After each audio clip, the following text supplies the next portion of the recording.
नमस्कार, मैं प्रतीक्षा और आप देख रहे हैं इंडिया 24/7 लाइव टीवी। रुक करते हैं इस वक्त की बड़ी खबरों की ओर। खबर लखनऊ से सामने आ रही है, जहां ईद उल अजहा यानी कि बकरीद का पर्व पूरे श्रद्धा उल्लास और शांति के साथ मनाया गया, जिसमें हजारों की संख्या में मुस्लिम समुदाय के लोगों ने ऐशबाग ईदगाह में एकत्र होकर नमाज अदा की। इस अवसर पर प्रशासन द्वारा सुरक्षा के पुख्ता इंतजाम किए गए थे।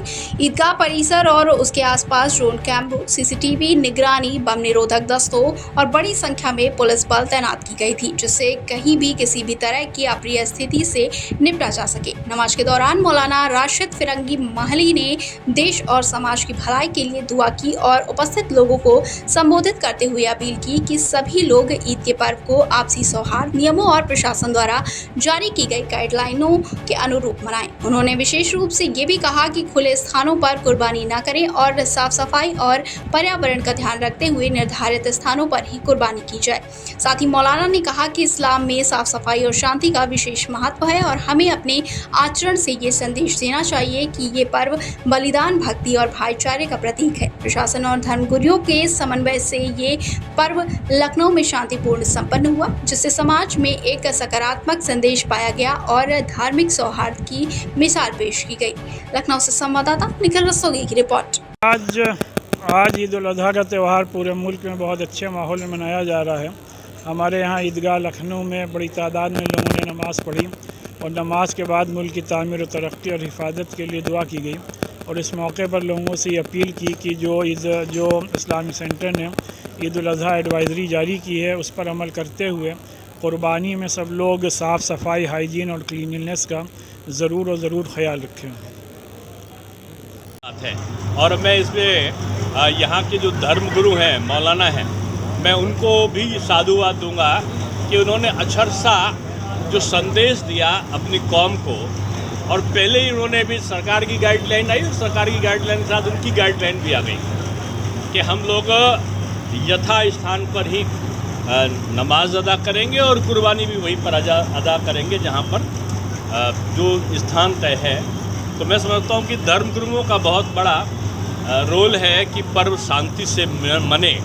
तो इसलिए ये अच्छा एक संकेत लखनऊ का पूरे देश में जाता है। अखिलेश जी बहुत नाराज नजर आते हैं आप लोगों से, कहते हैं जीरो टॉलरेंस की सरकार का जो बात करती है वो सरकारी जीरो नज़र आ रही है।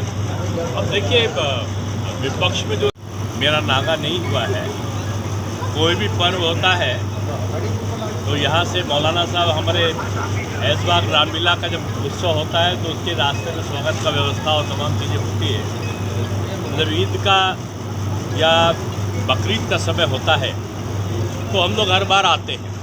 कोई भी पर्व हो, किसी भी धर्म का कोई त्यौहार हो, ये एकता, समन्वय, सौहार्द का संदेश देते हैं। और मुझे इस बात की प्रसन्नता हुई है कि आज मैं जब बैठा सुन रहा था तो मौलाना फरंगी खालिद साहब जो है, फरंगी महली जी, वो जो दुआ कर रहे थे तो दुआ में उनका पहली दुआ थी देश की उन्नति, प्रगति और सौहार्द की। दूसरी था कि ये सेना को और बल प्रदान हो और देश की हिफाजत और शत्रुओं का मनोबल ख़त्म हो, वो पराजित हो। ये दुआ जब ईदगाह से निकलती है या मंदिर से निकलती है कोई प्रार्थना, तो ये देश की मजबूती का संदेश देती है। और मुझको लगता है कि बहुत तेज़ी से समय बदला है और ऑपरेशन सिंदूर के बाद जो भारत की एकता है वो और मजबूत हुई है। और कल माननीय प्रधानमंत्री जी ने जिस प्रकार से दुनिया के सबसे ऊंचे पुल को कश्मीर में किया है, तो उमर अब्दुल्ला साहब का ये बयान कि अंग्रेज़ों ने भी सपना देखा था मोदी जी, वो पूरा नहीं हुआ और वो आपने पूरा कर दिया। यानी कश्मीर को पूरी तरीके से हिंदुस्तान के मुख्य मार्गों से जोड़ने का काम जो हुआ है वो बहुत बड़ा था।